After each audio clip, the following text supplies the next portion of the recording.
வணக்கம். இப்போ நம்ம பார்க்க போகிற உரையாடலை பொறுத்தளவில் பத்திரிகையாளர் மணி அவர்களோட நிறைய முக்கியமான விஷயங்கள் பேசியிருக்கோம். முதல்ல டொனால்ட் ட்ரம்ப் அடுத்தது ஃபியூச்சரில் பிரசிடென்ட் ஆகிறதுக்கான வாய்ப்பு இருக்கா, அமெரிக்கன் பிரசிடென்ட் ஆகிறதுக்கான வாய்ப்பு இருக்கா அப்படின்ற விஷயங்கள் பற்றி மணி அவர்கள் பேசியிருக்காரு. அது மட்டும் இல்லாமல் அவர் முக்கியமாக டச் பண்ணியிருக்கக்கூடிய இன்னொரு விஷயம் என்னென்னா, ட்ரம்ப் அடுத்தது பிரசிடென்ட் ஆனால் உலகத்தில் என்னென்ன மாதிரியான மாற்றங்களை ஏற்படுத்தும், என்ன மாதிரியான இம்பேக்ட்ஸை ஏற்படுத்தும் அப்படின்ற விஷயத்தை பற்றி பேசியிருக்காரு.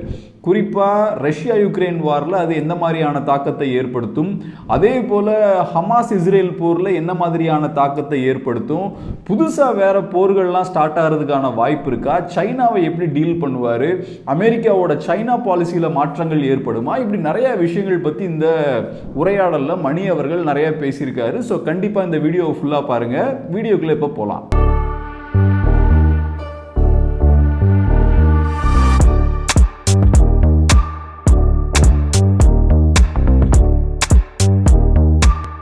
சரி, இப்போ உலகம் ஃபுல்லாக நடக்கக்கூடிய ஒரு முக்கியமான ஒரு ட்ரெண்ட் என்னென்னா, வலதுசாரிகள் பவருக்கு நிறைய பேர் வந்துட்டு இருக்காங்க. இப்போ ரீசெண்டாக அர்ஜென்டினாவில் புது பிரசிடென்ட் வந்து எலெக்ட் ஆகிருக்காரு, ஜாவியர் மிலி வந்து எலெக்ட் ஆகிருக்காரு. ஒரு வலதுசாரி, எக்ஸ்ட்ரீம் வலதுசாரின்ற மாதிரி தான் தெரியுது அவர் பண்ணுற விஷயங்கள்லாம் பார்க்கும்போது. அதே மாதிரி ஏற்கனவே நிறைய லீடர்ஸ் பவர்லேயும் இருக்காங்க. டர்க்கியில் பார்த்தோன்னா எர்டகன் இருக்கார், ஹங்கரியில் பார்த்தோன்னா விக்டர் ஓர்பன் இருக்கார். ஃப்ரான்ஸில் இப்போ இருக்கக்கூடிய சூழல் என்னென்னா, அடுத்த எலெக்ஷன் வச்சாங்கன்னா ஃப்ரான்ஸில் எக்ஸ்ட்ரீம் வலதுசாரி ஒருத்தர் வந்து பவருக்கு வர மாதிரியான ஒரு சூழல் தான் இருக்குது. மரீன் லே பென் வந்து பவரை கேப்சர் பண்ணிடுவாங்கன்ற மாதிரி தான் இருக்குது. ஸோ ஏதோ ஒரு வகையில் பார்க்கும்போது ஒரு 10 இயர்ஸ்க்கு முன்னாடி இந்த சூழல் இப்போ இல்லை. வலதுசாரிகள் உலகம் முழுக்க ரொம்ப பவர்ஃபுல்லாகிறாங்க. இதில் முக்கியமான கேண்டிடேட் யாருன்னு பார்த்தோம்னா ட்ரம்ப். வரக்கூடிய எலெக்ஷனில் ட்ரம்ப் கண்டிப்பாக ஜெயிச்சிருவார் அப்படின்ற மாதிரியான ஒரு சூழல் இருக்குது. இப்போ ரீசெண்டாக அந்த கருத்து கணிப்புகள்லாம் சொல்கிற விஷயம் என்னென்னா, கண்டிப்பாக எலெக்ஷன்ஸ் வச்சாங்கன்னா ட்ரம்ப் ஸ்வீப் பண்ணிடுவார் அப்படின்ற மாதிரி தான் சொல்கிறாங்க. ஸோ இது எப்படி பார்க்குறீங்க? யூஎஸில் ஒரு பெரிய அரசியல் மாற்றம் நடக்குதுன்னா அது உலகம் முழுக்க பெரிய இம்பேக்டை ஏற்படுத்தக்கூடிய ஒரு விஷயம். நீங்கள் எப்படி பார்க்குறீங்க அதை? நீங்கள் அர்ஜென்டினா சொன்னீங்க, ஹங்கேரி சொன்னீங்க, ஃப்ரான்ஸை பற்றி சொன்னீங்க, இந்தியாவை பற்றி சொல்லலை. நீங்கள் நல்லா வசதியாக நழுவிட்டீங்க. உங்கள் புன்னகையிலிருந்து பார்த்தாலே எனக்கு தெரியுது, நமக்கு எதுக்கடா ஓம்புன்னு நீங்கள் நகர்றீங்க. நரேந்திர மோடி, அதே மாதிரி சைனாவில் வந்து ஜிபெங், ரஷ்யாவில் புட்டின், இவங்களையும் நீங்கள் இந்த லிஸ்ட்டில் சேர்த்துக்கிட்டு தான் இதை பற்றி நீங்கள் பேசணும். அதுதான் வந்து நியாயமான பேச்சாக இருக்க முடியும் நான் நம்புகிறேன். தப்பாக நினைக்கக்கூடாது. கேப்ரியல் தப்பிச்சு ஓடுறதுக்கு நான் விட மாட்டேன். என்னை நீங்கள் மாட்டி விட்டிங்கன்னா நான் உங்களை மாட்டி விடுவேன். ஓகே, இப்போ நீங்கள் சொன்னக்கூடிய அந்த பாயிண்ட் வந்து ட்ரம்ப், டொனால்டு ட்ரம்ப், மனித குலத்தின் அவமான சின்னம் டொனால்டு ட்ரம்ப். இந்த இஷ்யூ எக்கானமிஸ்ட், கடைசியாக வந்த எக்கானமிஸ்ட் இஷ்யூவில் வந்து சிங்கிள் பர்சன் எக்லிப்சஸ் அதர்ஸ் 224ன்னு ஒரு கேப்ஷனில் ஒரு தலையங்கம், இது கவர் ஸ்டோரி வந்திருக்குது.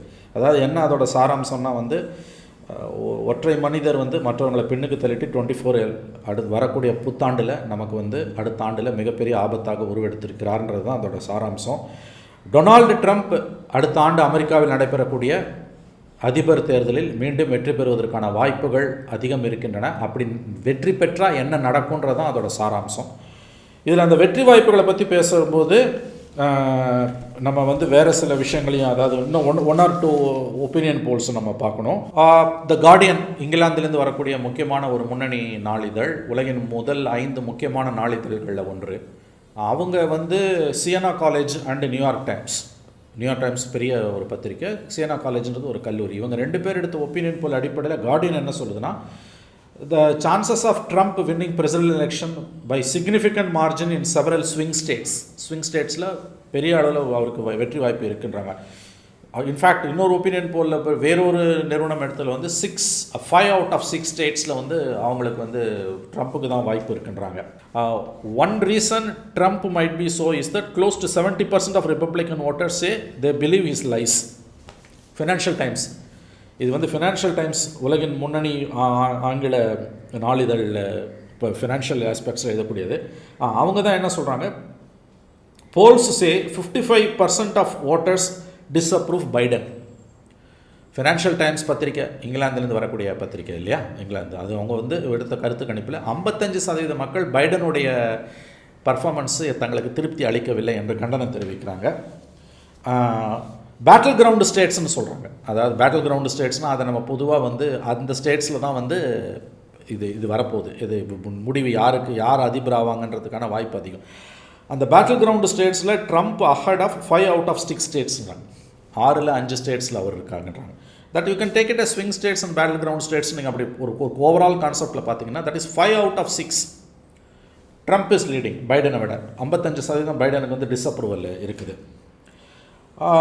இதில் இன்னொரு முக்கியமான விஷயம் என்னன்னு கேட்டிங்கன்னா 14 மில்லியன் நியூ ஜாப்ஸ் வந்து பைடன் ஆட்சி காலத்தில் கடந்த 4 ஆண்டுகளில் உருவாகி இருக்குது. தட் இஸ் 1,40,00,000 வேலை வாய்ப்புகள் உருவாகி இருக்குது. பெரிய அளவில் வந்து சட்ட மாற்றங்கள் கொண்டு வரப்பட்டிருக்கின்றன. நலத்திட்டங்கள் குறிப்பாக அவங்கள சொல்கிறாங்க. அது வந்து அது இருந்தும் ப்ளஸ் ட்ரம்ப்புக்கு வந்து 2 கிரிமினல் இண்டக்ட்மெண்ட் வந்திருக்குது. உங்களுக்கு தெரியும் வந்து அது 2லேருந்து அவர் தப்பிச்சிட்டாரு. அது இருந்தும் ஜனவரி 6 இன்சரக்ஷனுக்கு எதிராக ட்ரம்ப்பு மேலே வந்து பிரச்சனைகள் இருந்தும் கூட வந்து பைடன் பின்தங்குறாரு, ட்ரம்ப் முன்னால் போகிறாரு. ஃபினான்ஷியல் டைம்ஸோட opinion poll 70% of the Republican voters, அங்கே ரிப்பப்ளிகன்ஸ் குடியரசு கட்சி, டெமோக்ராட்டிக் ஜனநாயக கட்சி, அந்த ரிப்பப்ளிக்கன் ஓட்டர்ஸில் 70% பேர் ட்ரம்ப்போட பொய்களை நம்புகிறாங்கன்றாங்க. ஏன்னா ட்ரம்ப் பொய் சொல்கிறதுல மோடியை விட முன்னோடி, அவர் மூத்தவர், மோடிக்கு மூத்தவர். 70% அவருடைய வாக்காளர்கள் அவரை நம்புகிறாங்கன்னா அமெரிக்க மக்கள், குறிப்பாக குடியரசு கட்சிக்கு வாக்களிக்கக்கூடிய ரிப்பப்ளிக்கன் ஓட்டர்ஸ் எந்த அளவுக்கு மோசமாக போயிருக்காங்க என்பதை நீங்கள் புரிந்து கொள்ளலாம். ஸோ இதை மையமாக வச்சு வந்திருக்கக்கூடிய லேட்டஸ்ட் எக்கானமிஸ்ட் உங்களுக்கு தெரியும், 1843 வந்திருக்கக்கூடிய மிக முக்கியமான ஒரு பத்திரிகை, வாரந்தோறும் வரக்கூடியது. உலகின் பொருளாதாரம் மற்றும் அரசியல் இது 2 சம்பந்தமாகவும் எக்கானமிஸ்ட்டில் வரக்கூடிய கட்டுரைகளை வந்து எல்லா நாடுகளின் தலைவர்களும், அமெரிக்கா உள்ளிட்ட நாடுகள், வளரும் நாடுகள், வளர்ந்த நாடுகள், இன்க்ளூடிங் டெஸ்போஸ்ன்னு சொல்லக்கூடிய அந்த இராணுவ ஆட்சியாளர்கள், சர்வாதிகாரிகள் கூட வந்து வெளியில் ஜனநாயகம் இல்லாமல், அவங்க நாட்டில் ஜனநாயகம் இல்லாமல் பார்த்துக்கிட்டா கூட மன்னராட்சி இருக்கக்கூடிய சவுதி மாதிரியான கண்ட்ரீஸில் கூட எக்கானமிஸ்ட் பத்திரிகையில் வரக்கூடிய செய்திகளை உன்னிப்பாக பார்ப்பாங்க. அந்த அளவுக்கு வந்து துல்லியமான கணிப்புகளை டு லார்ஜ் எக்ஸ்டென்ட் வெளியிடக்கூடிய பத்திரிக்கை.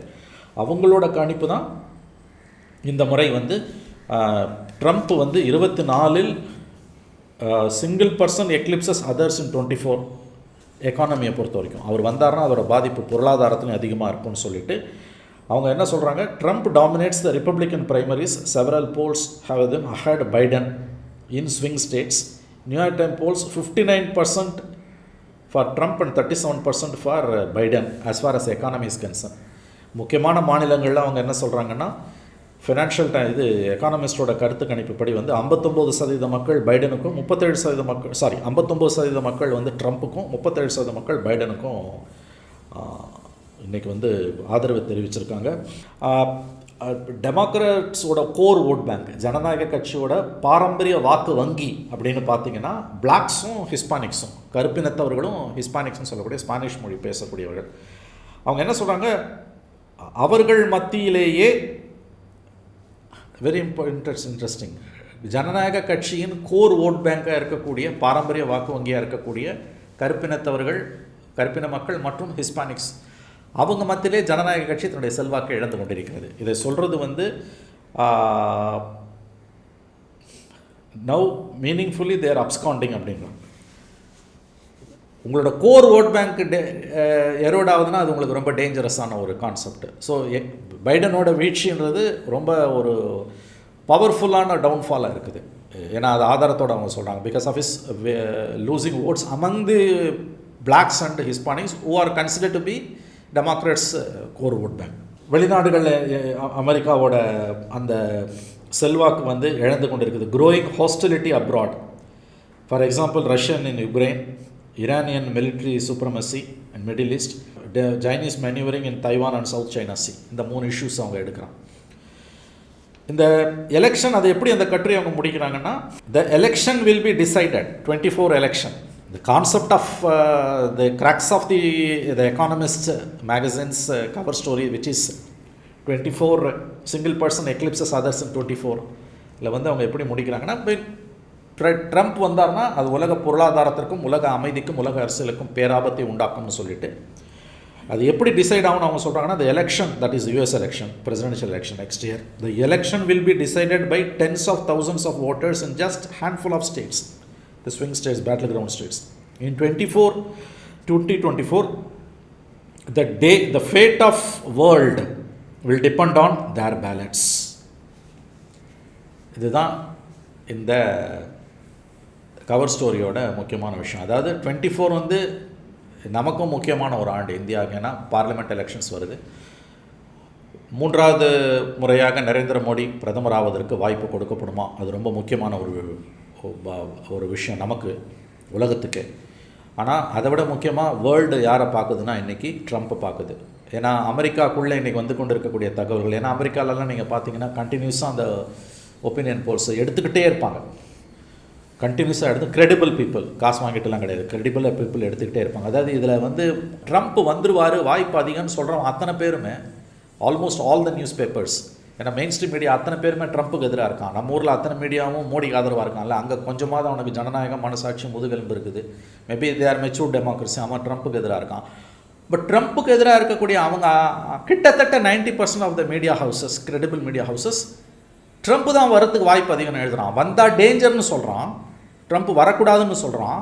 ஆனால் அவனோட கருத்து கணிப்பு எப்படி இருக்குன்னா ட்ரம்ப் வரதான் வாய்ப்பு அதிகன்றான். For example New York Times, for example Washington Post, for example the Guardian, for example Financial Times, both in west US and England, பிரிட்டனில் இருக்கக்கூடிய அந்த ஒப்பீனியன் போல்ஸ் எல்லாமே இவங்க எல்லாருமே வந்து editorial policy Trump should not come. ஆனால் அவங்க எடுக்கக்கூடிய ஒப்பீனியன் போல்ஸ் எல்லாமே ட்ரம்ப் வரத்துக்கு தான் வாய்ப்பு இருக்குன்றான். ஸோ அதனோட நம்பகத்தன்மையை பற்றின அந்த கொஸ்டின் நமக்கு வந்து தேவையே கிடையாது. ட்ரம்ப் வந்தால் என்ன நடக்குன்றதை தான் இவ்வளோ தூரம் வந்து அவங்க இப்போ பேசிகிட்டு இருக்காங்க. நம்ம 24ஓட உலக வரலாறு கடுமையாக பாதிக்கப்பட போகிறது. 2 தேர்தலில் நம்ம சொல்லலாம். அவன் மோடியை பற்றி எழுதலை, நம்ம அதையும் சேர்த்துக்கணும். இந்தியாவில் மோடி ஒருவேளை வெற்றி பெற்ற 6 மாதம் கழித்து, நமக்கு ஏப்ரல் மேலே நம்ம எலெக்ஷன், அவன் எலெக்ஷன் நவம்பரில்.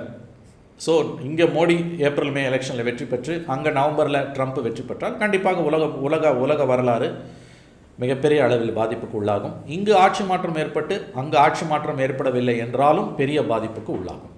இது கொஞ்சம் ஓவர் ஹைப்டோ அப்படின்ற மாதிரி எனக்கு தோணுது. இப்போ ட்ரம்ப் வந்தால் பெரிய உலக அமைதிக்கே பெரிய பங்கம் ஏற்பட்டுரும், பிரச்சனை வருன்ற மாதிரிலாம் சொல்கிறாங்க இல்லையா? ஆக்சுவலாக நம்ம ஃபேக்ட்ஸை வச்சு பார்க்கும்போது இப்போ பைடனோட ஆட்சியில் பார்த்தோன்னா யுக்ரைன் ரஷ்யா வார் ஸ்டார்ட் ஆகிருக்கு. அதே மாதிரி இஸ்ரேலுக்கும் ஹமாஸுக்கும் இடையே பிரச்சனை போய்கிட்டு இருக்குது. அதுபோக வேறு நிறைய பிரச்சனைகள்லாம் போயிட்டுருக்கு. ட்ரம்ப் ஆட்சி எடுத்து பார்த்தோன்னா இந்த மாதிரியான மேஜர் வார்லாம் வரல. இன்ஃபேக்ட் ட்ரம்ப்போட கிளைமே என்னென்னா, நான் இருக்கும்போது ரஷ்யாவை கண்ட்ரோலில் தான் வச்சுருந்தேன் அப்படின்ற ஒரு விஷயத்தை ட்ரம்ப் வந்து ரொம்ப பெருமையாக சொல்லிக்கிறார். ஸோ ட்ரம்ப் ஆட்சியில் இருக்கும்போது அவர் போர்களுக்கு முக்கியத்துவம் கொடுத்து நாடுகள்கிட்ட சண்டைக்கு போன மாதிரியான எவிடன்ஸ்லாம் அஃப்கோர்ஸ் ரொம்ப ரேஷாக நிறைய விஷயங்கள் பேசியிருக்காரு. பட் அதை தாண்டி அக்ரெசிவாக அந்த மாதிரி போரில் போய் அவர் செலவழித்த மாதிரி எனக்கு தெரியல. பட் இங்கே பைடன் ஆட்சியில் தான் அது நடக்குது. ஸோ ஏன் ட்ரம்ப் ஆட்சிக்கு வந்தால் உலக அமைதிக்கே டேஞ்சர் ஆயிருன்ற மாதிரி விஷயம் சொல்கிறாங்க. There is one school of thought. நீங்கள் சொன்ன பாயிண்ட்டை வந்து அந்த நான் படித்த வரைக்கும் நியூயார்க் டைம்ஸில், எக்கானமிஸ்ட்டில், ஃபினான்ஷியல் டைம்ஸில், கார்டியனில் எல்லாத்துலேயுமே வந்து இந்த ஏதாவது வந்து டூம்ஸ்டே ப்ரெடிக்டர்ஸ்னுவாங்கல்ல, டூம்ஸ்டே இப்போ ப்ரெடிக்ட் பண்ணக்கூடியவங்க, அவங்க எல்லாரும் இது வந்து வந்த ஆபத்து அப்படி வந்துடும் இப்படி வரும்போது தெர் இஸ் ஒன் அனாலிஸ்ட், பேர் மறந்து போச்சு, அவர் என்ன சொல்கிறாருன்னா நீங்கள் சொல்கிறத சொல்கிறார், பெரிய அளவில் ஒன்று இருக்கா, but there will be chaos, there will be disturbances, but doomsday வராதுன்றார். ஆனால் இதை நீங்கள் எப்படி புரிஞ்சுக்கணுன்னா தெர் இஸ் அனதர் இஷ்யூ. அவங்க பார்க்க வேண்டியது என்னென்னா, ட்ரம்ப் வந்து ஏற்கனவே வந்து அவர் இன்ட்ரெஸ்டிங்காக அவரோட பாலிசிஸ் இப்போயே அவர் என்ன பேசுகிறாருன்னு கேட்டிங்கன்னா, ட்ரம்ப் ஆல்ரெடி த்ரெட்டன்டு, நீங்கள் கேட்ட கேள்விக்கு பதில் இருக்குது, Trump has already threatened Ukraine வாரில் we will finish it off in a day, meaning of it is we will withdraw from Ukraine, நீ அடிக்கன்னா அடிச்சுக்கோ, எனக்கு பிரச்சனை கிடையாது, இஸ்ரேலில் ஃபுல்லாக பேக் பண்ணுவோம், அதில் எந்த பிரச்சனையும் கிடையாது, மிடில் ஈஸ்ட்டில் என்ன சிக்கல் வந்தாலும் நான் அதை பற்றி கவலை கிடையாது. இன்ட்ரெஸ்டிங்லி, வெரி இன்ட்ரெஸ்டிங்லி, ஏன்னா வந்து கண்டென்ட் சைனா பாலிசி தான் யூஎஸ் ஃபாரின் பாலிசியோட ஃபல்கரமாக இருக்குது. அதில் என்ன சொல்கிறான்னா, we won't, there is an open to deal with China, we will not fight with over a tiny land called Taiwan, why should we have a fight with a nuclear superpower like China? அப்போ paradigm shift வருது. ஆனால் இதை நீங்கள் எப்படி புரிஞ்சுக்கணுன்னா, இது அப்படியே போய்டும்னு நீங்கள் சொல்ல முடியாது. இது வந்து ஃபாரின் பாலிசியை பொறுத்த வரைக்கும் ரிப்பப்ளிகன்ஸாக இருக்கட்டும், டெமோக்ரட்ஸாக இருக்கட்டும், கேப்ரியல் பாஸ்ட் செகண்ட் வேர்ல்டு வார்லேருந்து பார்த்தீங்கன்னா, கியூபன் மிசைல் கிரைசிஸ்லேருந்து பார்த்தீங்கன்னா கண்டினியூஸாக அவங்க வார் மோடில் தான் இருந்திருக்காங்க, whether it is Republicans or Democrats. Bush வந்து ஈராக்கை சூறையாடினா, இவன் இப்போ பைடன் பராக் ஒபாமா லிபியாவையும் இன்னும் சில கண்ட்ரிஸையும் ஆமாம் சூறையாடினான். அவங்களோட ஆர்ம்ஸ் மெர்ச்சன்ட்ஸ் இருக்காங்க இல்லையா, அவங்களோட அந்த ஆர்ம்ஸ் லாபியை வந்து கான்ஸ்டண்ட்டாக அவங்க வந்து ப்ரொடக்டிவ் மோட்லேயே தான் வச்சா இருக்கணும். ஸோ உலகத்தில் எந்த மூலையிலையாவது ஒரு ஆர்ம்டு ஸ்ட்ரகிளு, வாரு, லிமிட்டட் வாரு நடந்துக்கிட்டே இருந்தால் தான் அமெரிக்கன் எக்கானமியை அவன் த்ரைவ் பண்ண முடியும். ஸோ இந்த இதுக்கான விஷயம் வந்து உங்களுக்கு வந்து இப்போ நீங்கள் மேம்போக்காக பார்க்கும்போது உக்ரைன் வாரோட அவர் வந்து வித்ரா பண்ணுவார். இஸ்ரேல் அஃப்கோர்ஸ் அது அன்சேஞ்சபிள் பாலிசி. அது வந்து இன்ட்ரெஸ்டிங்லி சைனா வந்து ரிப்பப்ளிகன்ஸ் வந்தாங்கன்னா அங்கே வந்து சிக்கல் தைவானுக்காகலாம் அவன் போய் சண்டை போட மாட்டான். என்னோட இன்ட்ரெஸ்ட் என்னென்னு பார்ப்பான். That doesn't mean there won't be military interventions in other parts of the world. அதை நீங்கள் ரொம்ப முக்கியமாக கவனிக்கணும். ஃபார் எக்ஸாம்பிள் ஈரானோட அவனுக்கு பிரச்சனை இருக்குது, அது வந்து ஃப்ளாரப் ஆகலாம். உங்களுக்கு வந்து இன்னொரு முக்கியமான விஷயம், இப்போ அவன் அதிகமாக பேசுகிறது என்னென்னா மகா அப்படின்னு ஒரு கான்செப்ட் கேள்விப்பட்டிருப்பீங்க. அதாவது மேக் அமெரிக்கா கிரேட் அகெயின். 2016 இந்த பாலிசியை வந்து ட்ரம்ப் வந்து பேசிகிட்ருக்காரு. இது இன்ஃபேக்ட் வந்து 1980 ரொனால்டு ரேகன் கொண்டு வந்த பாலிசி. அவர் கொண்டு வந்தது let's make America great again.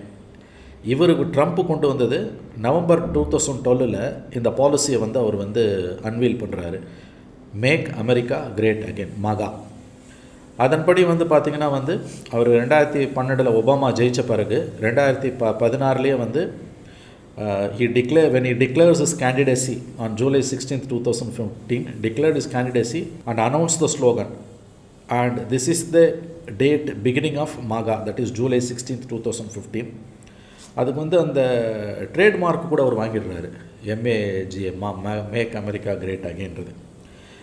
The MAGA attracted strong support among conservative white working class. இது என்ன மாகான்றது என்ன அப்படின்னா, இதுக்கு வந்து சில பாயிண்ட்ஸ் எல்லாம் அவங்க கொடுக்குறாங்க.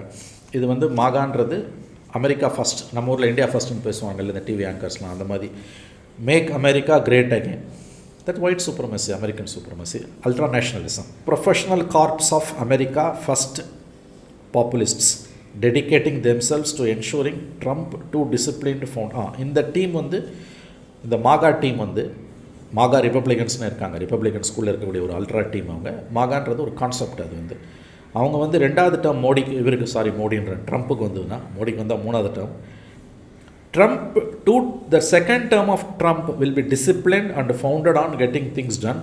தே ஆர் ப்ரிப்பேரிங் தேர் வே. அவங்களோட முக்கியமான பாலிசிஸ் என்னென்னா, நம்பர் 1 ஃபினிஷ் பார்டர் வால். இது அந்த மெக்சிகோவோட பார்டர் வால் இருக்கு இல்லையா, அதை கட்டி முடிச்சுட்டு வேண்டாம், number 1. Number 2 unfounded tax cuts permanently. அந்த பெரிய பணக்காரர்களுக்கு கொடுக்கக்கூடிய அந்த வரி சலுகைகள் கட் பண்ணுறது இருக்கு இல்லையா, அதை பர்மனெண்ட் ஆக்கிடுறது. Raise tariffs for allies and competitors. அவங்களோட கூட்டணி நாடுகள் மற்றும் போட்டியாளர் நாடுகள் இருக்காங்களே, அவங்களுக்கான அந்த டாரிஃப் இருக்கு இல்லையா, அதை அதிகப்படுத்துறது, ஈக்குவலாக அதிகப்படுத்துறது. Interestingly end automatic citizenship for anyone born in US. இன்றைக்கி அமெரிக்காவுக்கு எதுக்கு ஓடுறான், இந்தியாவிலேருந்து ஓடுறான், பல கண்ட்ரீஸ்லேருந்து ஓடுறான். ஏன்னா ஒரு ஹஸ்பண்ட் அண்ட் ஒய்ஃப் போகிறாங்க, அவங்களுக்கு குழந்தை பிறகுதுன்னா இவங்களுக்கு சிட்டிசன்ஷிப் இருக்காது, ஆனால் பிறக்கிற குழந்தைக்கு கிடச்சிடும் சிட்டிசன்ஷிப். இவங்களுக்கு அந்த குழந்தை பிறந்து இவங்களுக்கு அதுக்கு 20 வருஷம் 30 வருஷம் போது தான் இவங்களுக்கு சிட்டிசன்ஷிப் கிடைக்கும். ஆனால் அந்த பிறந்த குழந்தைக்கு அங்கே அமெரிக்காவில் பிறக்கிற எந்த குழந்தைக்குமே அங்கே சிட்டிசன்ஷிப் அது ஆட்டோமேட்டிக். அங்கே வந்து end automatic citizenship for anyone born in US. Sack ரொம்ப முக்கியமானது. Sack at least 50,000 top government civil servants. இதை ஷெட்யூல் எஃப்னு வைக்கிறான் அவன். அதாவது அந்த டீப் ஸ்டேட்டை வந்து டீஸ்டெபிளைஸ் பண்ணி ரீஓரியன்ட் பண்ணுறானா. Sack at least 50,000 top government servants. This is call schedule F. Schedule எஃப்னா அவங்களுக்கு புரியுது. அது அவங்க எப்படின்னு சொல்கிறான், replace themselves with political appointments a top civil service and who have got personal loyalty to Trump beyond questions. இங்கே நம்ம RSS காலங்களை கொண்டு போய் போடுற மாதிரி புரியுது இல்லையா. இது வந்து 50,000 அரசு ஊழியர்களை ஒரே அடியாக வேலையை விட்டு நீக்குவது. அந்த இடத்தில் அரசியல் ரீதியாக ட்ரம்ப்புக்கு முழு லாயல்ட்டியோடு இருக்கிற, நல்லா கவனிங்க, ரிப்பப்ளிகன் ஐடியாலஜிக்கு இல்லை, ட்ரம்ப்புக்கு லாயல்ட்டியோடு இருக்கக்கூடியவங்களை அந்த இடத்துல போய் அப்பாயிண்ட் பண்ணுறது. இந்த ஜனவரி 6ஆம் தேதி அந்த இன்சரக்ஷன் நடந்தது இல்லையா, ஆட்சி மாற்றம் ஏற்படுறது மேலே, அதில் பற்றி யாராவது ஒரு ட்வீட் போட்டிருந்தான், ஒரு சின்ன ஃபேஸ்புக் பதிவு போட்டிருந்தான், ஒரு சின்ன பேட்டி கொடுத்துருந்தானா கூட அது வந்து இந்த 50,000 பேர் வேலைக்கு சேர்க்குற புது ஆட்களை வேலைக்கு சேர்க்கறதுக்கு disqualification. That is unwavering loyalty to Trump. என்னென்னா none of this is shadow conspiracy planned in open. இப்போ நம்ம சொன்னது இருக்கு இல்லையா, மாகா அலைன்ஸோட அந்த பாலிசிஸ் வந்து ஓப்பன் அந்த பாலிசிஸ் எதுவுமே ரகசியமான திட்டங்கள் அல்ல, வெளிப்படையாக அறிவிக்கப்பட்ட திட்டங்கள். அப்போது இது வந்து அமெரிக்க ஜனநாயகத்திற்கு என்ன பாதிப்புகளை ஏற்படுத்தும், உலகத்திற்கு என்ன பாதிப்புகளை ஏற்படுத்தும். If true US no longer committed to democratic norms, இது நடந்ததுன்னா ஜனநாயக பண்புகளுக்கு, ஜனநாயகத்திற்கு அமெரிக்கா டெடிக்கேட்டடாக இருக்குது என்ற அந்த கருத்துரு தகர்த்து எறியப்படும். ஸோ எக்கானமிஸ்டோட அந்த cover story backed by all ஒரு 6 or 7 major publications like New York Times, Financial Times, Guardian எல்லாமே என்ன சொல்லுதுன்னா 2 விஷயங்களை சொல்லுது. ட்ரம்ப் மீண்டும் அதிபராக அடுத்த ஆண்டு நடைபெறக்கூடிய அமெரிக்க தேர்தல்களில் வெற்றி பெறுவதற்கு வாய்ப்புகள் பிரகாசமாக இருக்கின்றன. 1. 2வது, அது நடைபெற்றால் அது அமெரிக்காவுக்கும் உலகத்திற்கும் மிகப்பெரிய ஆபத்தை கொண்டு வரும். இந்த 2 கருத்துக்களை தான் இந்த கருத்து கணிப்புகள் சொல்லுது. இப்போ நான் புரிஞ்சுக்கிறது என்னென்னா, யூஸ்வலாக நீங்கள் பார்த்தீங்கன்னா இப்போ வளரக்கூடிய நாடுகளில் இருக்கக்கூடிய வலதுசாரிகள் எடுத்துக்கிட்டோன்னா, அவங்க எங்கள் நாட்டை நாங்கள் வந்து சூப்பர் பவர் ஆக்க போகிறோம், ஒரு பெரிய வல்லரசாக்கிறதா எங்கள் ஏம் அப்படின்ற மாதிரி வலதுசாரிகள் சொல்லுவாங்க. வளர்ந்துட்டு இருக்கக்கூடிய நாடுகளுக்கு வலதுசாரிகள். அமெரிக்காவில் இருக்கக்கூடிய வலதுசாரிகள் பார்த்தோன்னா, நாங்கள் சூப்பர் பவராக இருக்க விருப்பம் இல்லை அப்படின்ற துணியில் பேசுகிறாங்க. நம்ம நிறையா மணி அங்கே ஸ்பெண்ட் பண்ணுறோம், இங்கே ஸ்பெண்ட் பண்ணுறோம், அதெல்லாம் கட் பண்ணணும், நம்ம ஸ்பெண்ட் பண்ணணும். இப்போ நீங்கள் உங்களுக்கு மட்டும் நீங்கள் ஸ்பெண்ட் பண்ணிட்டீங்கன்னா நீங்கள் சூப்பர் பவராக இருக்க முடியாது, எல்லாருக்கும் ஸ்பெண்ட் பண்ணால் தான் சூப்பர் பவராக இருக்க முடியும். ஸோ வலதுசாரிகளோட சிந்தனை வந்து இந்த மாதிரி இருக்குது. ட்ரம்ப்பும் பார்த்தோன்னா ஏறக்குறைய அதை தான் சொல்கிறார். நம்ம யுக்ரைனில் போய் ஸ்பெண்ட் பண்ணக்கூடாது, அங்கே இங்கெல்லாம் நமக்கு ஸ்பெண்ட் பண்ணோம், நம்ம பொழப்பை மட்டும் நம்ம பார்ப்போம். இன்ஃபேக்ட் அவங்க இஸ்ரேலுக்கு நாங்கள் ஸ்பெண்ட் பண்ணுறோன்னு சொல்கிறது கூட அது வெளியில் அப்படி சொல்லிக்கிறாங்க. ஏன்னா ஜூவிஷ் லாபி அங்கே அமெரிக்காவில் ரொம்ப ஸ்ட்ராங்காக இருக்கும், நீங்கள் ஜெயிக்கணும்னா அவங்களோட சப்போர்ட் வேணும். ஸோ அது கூட ட்ரம்ப் பெருசாக உள்ளுக்குள்ளே விரும்ப மாட்டாருன்றதான் என்னோட ஒப்பீனியன். ஸோ இது நான் எப்படி பார்க்குறேன்னா, இது ஒரு பெரிய ஒரு சிக்கலாக பார்க்குறேன். ஏன்னா இப்போ அமெரிக்கா இன்றைக்கி இவ்வளவு செல்வ செழிப்பான ஒரு நாடாக இருக்குன்னா அது ஒரு சூப்பர் பவராக இருக்குது. வெளியிலலாம் நிறையா ஸ்பெண்ட் பண்ணுறனால தான் இந்த சூப்பர் பவர் ஸ்டேட்டஸை மெயின்டைன் பண்ண முடியுது, அவங்களோட இந்த வேர்ல்டு ஆர்டரை மெயின்டைன் பண்ண முடியுது. அதுதான் அவங்கள பவர்ஃபுல்லாக வச்சுக்குது. ஸோ ட்ரம்ப் அந்த ஸ்ட்ரக்சரையே டிஸ்டர்ப் பண்ண ட்ரை பண்ணுறார். இது வந்து அங்கே இருக்கக்கூடிய அமெரிக்கன் ரூலிங் கிளாஸ் விடமாட்டாங்களோ அப்படின்ற ஒரு கேள்வி இருக்குது. ஏன் நான் சொல்கிறேன்னா, செகண்ட் வேர்ல்டு வார் நடக்கும்போது கூட பார்த்தீங்கன்னா அந்த டிரான்சிஷன் வந்து பிரிட்டன் டு அமெரிக்கா நடக்குது. செகண்ட் வேர்ல்டு வார் முடியும் போது அந்த டிரான்சிஷன் கம்ப்ளீட் ஆகுது. அது வரைக்கும் பிரிட்டன் வந்து அந்த சூப்பர் பவர் அப்படின்ற அந்த ஸ்டேட்டஸை மெயின்டைன் பண்ணிக்கிட்டே இருக்காங்க. ஓரளவுக்கு அவங்களுக்கான அந்த வேர்ல்டு ஆர்டரை மெயின்டைன் பண்ண ட்ரை பண்ணுறாங்க. ஸோ இவங்களும் அந்த மாதிரியான ஒரு கட்டாயத்துக்கு தான் தள்ளப்படுவாங்க அப்படின்ற மாதிரி தான் தோணுது. அமெரிக்கா நினைக்கிற மாதிரி டக்குன்னு நாங்கள் எல்லாம் ஸ்பெண்ட் பண்ணிட்டு இருக்காங்க, எல்லாத்தையும் கட் பண்ணிவிட்டு நாங்கள் பின்னுக்கு போவோம் அப்படின்றது முடியுமான்னு தெரில எனக்கு. இல்லை, நீங்கள் சொல்கிறது உண்மை. அது வந்து எண்ட் ரிசல்ட்டாக இருக்கலாம். பட் இந்த இன்ட்ரெக்னம் பீரியடில் அவர் என்ன டேமேஜை பண்ணுறாருன்றது முக்கியம். நீங்கள் அமெரிக்கன் டெமோக்ரஸின்னு பார்த்தீங்கன்னா லேண்ட் ஆஃப் ஆப்பர்ச்சுனிட்டின்வாங்க. உங்களுக்கு தெரியும், வெளியிலேருந்து போனவன் தான் அந்த நாட்டை செல்வ செழிப்பாக மாற்றிருக்கான். கடந்த 100 ஆண்டுகளாக நீங்கள் பார்த்தீங்கன்னா அவங்க வந்து எந்த நாட்டை சேர்ந்தவனாக இருந்தாலும் டேலண்ட்டுக்கு அங்கே மரியாதை கொடுக்குறாங்க, அங்கே வந்து அதுக்கான ஸ்பேஸை கொடுக்குறாங்க. இந்தியன்ஸ் நிறைய அளவில் இருக்காங்க, ஏஷியன்ஸ் அதிகப்படியாக, ஆஃப்ரிக்கன்ஸ் மீனியல் லேபரில் உடல் உழைப்பில் இருந்தது, அஃப்கோர்ஸ் ஜூஸு, ஹிஸ்பானிக்ஸ்னு சொல்லக்கூடிய ஸ்பானிஷ் மக்கள் எல்லாரும் சேர்ந்து உருவாக்குனது தான் அமெரிக்கா. இந்த கான்செப்டுக்கு எதிராகவே அவங்க போகிறாங்கன்னா அது அந்த சிஸ்டத்தையே டிஸ்டர்ப் பண்ணும். ஆனால் அங்கே இருக்கக்கூடிய ஒரு சிக்கல் என்னென்னா, இப்போ ஒரு 7-8 மாதத்துக்கு மேலே நம்ம ஊரில் ஒன்று நடந்ததில்ல, இந்த புலம்பெயர் தொழிலாளர்களை பார்த்து அடித்தாங்க, அவன் வந்தால் நம்ம வேலை வாய்ப்பை பெருக்கி பிடுங்கிப்பான் அப்படின்னாங்க. அப்படி உலகத்தில் எங்கேயுமே கிடையாது. இன்ஃபேக்ட் மைக்ரண்ட்ஸ் இல்லைன்னா உலகமே கிடையாது. மைக்ரண்ட்ஸ் தான் எல்லா நாடுகளையுமே வந்து, புலம்பெயர்ந்தவர்கள் தான் எல்லா நாடுகளோட செல்வ செழிப்புக்கும் காரணமாக இருக்காங்க. அதுக்கு சரியான உதாரணம் அமெரிக்கா. அவங்களோட அந்த தன்மையை பார்த்திங்கனாலே வெளிநாடுகள்லேருந்து போனவங்க மட்டும்தான் அந்த நாட்டை வந்து மேலே கொண்டு வந்திருக்காங்க. ஆனால் ஒயிட்ஸ் வந்து அது தங்களுக்கான நாடாக பார்க்குறாங்க. மற்றவங்க எல்லாரையுமே வந்து அவர்கள் வந்து போட்டியாளர்களாக பார்க்கக்கூடிய ஒரு சூழல் வந்திருக்கு. அது எல்லா நாட்டிலையுமே வரக்கூடிய ஒரு இதுதான். அது வந்து அப்ஸ் அண்ட் டவுனில் போகும். நீங்கள் சொல்கிற பாயிண்ட்டு ஒதுக்கி தள்ள முடியாத பாயிண்ட்டு. ஏன்னா அமெரிக்காவோட அந்த பவர் பேஸோட அடிப்படையே வந்து இது சொன்ன மாதிரி it's a land of opportunity. நீ இந்த இமிக்ரேஷனெல்லாம் கண்ட்ரோல் கட் பண்ணனா என்ன ஆகும்? உன்னோட குரோத்து தான் பாதிக்கப்படும், பெரிய அளவில் பாதிக்கப்படும். உங்களுக்கு நினைவு இருக்கும், இப்போ ட்ரம்ப் வந்த உடனே ஒரு 7 முஸ்லீம் கண்ட்ரீஸ்லேருந்து வரவங்களுக்கு வந்து விசா பாய்காட் பண்ணார், டினை பண்ணார். ஞாபகம் இருக்கா உங்களுக்கு? வந்து தெரியும். அது வந்து 7 கண்ட்ரிஸ் அது பெரிய அளவில் சிக்கலாகி அமெரிக்கன் கோர்ட்ஸ் 2 கோர்ட் வந்து அதை டிஸ்மிஸ் பண்ணி அமெரிக்கன் சுப்ரீம் கோர்ட்டில் ட்ரம்ப்போட ஆர்டர் வாஸ் ரிவர்ஸ்ட். பட் கடைசியாக வந்து வேறு ஒரு வியட்நாமோ அது வேறு ஒரு 2 countries, Venezuela and 1 more country, அந்த கண்ட்ரீஸ்லேருந்து வரவங்களுக்கு மட்டும் ட்ரம்ப்போ அந்த விசா ரெஸ்ட்ரிக்ஷன் போட்டதை கோர்ட் அப்பீல்டு. ஆனால் அந்த 7 முஸ்லீம் கண்ட்ரீஸ்லேருந்து வரவங்களுக்கான அந்த விசா டினையலில் ட்ரம்ப் போட்டப்போ பெரிய சிக்கல் உருவாச்சு. Of course it was overturned by the American Supreme Court. ஆனால் இப்போ என்ன சிக்கல்னா, அமெரிக்கன் சுப்ரீம் கோர்ட்லேயுமே வந்து ரிப்பப்ளிகன்ஸ் தான் அதிகமாக இருக்காங்க. அந்த சிக்கல் இருக்குது உங்களுக்கு. ஸோ இந்த அடிப்படையில் உங்கள் கேள்வி என்ன, உங்களோட வாதம் என்னென்னா, உங்கள் கருத்து வந்து இப்போ ஓகே, இன்டர்நேஷ்னல் மீடியா இவ்வளோ எழுதுது, ரெப்யூட்டட் கிரெடிபிள் மீடியா இந்த டேஞ்சரை சொல்லுது, quoting various sources. But American ஈத்தாஸோட ஃபண்டமெண்டல்ஸ் வந்து அந்த நாடு வந்து ரொம்ப கொச்சையாக நம்ம சொல்கிறோம்னா வந்தேரிகளால் வாழ்ந்து கொண்டிருக்கிற நாடு இல்லையா.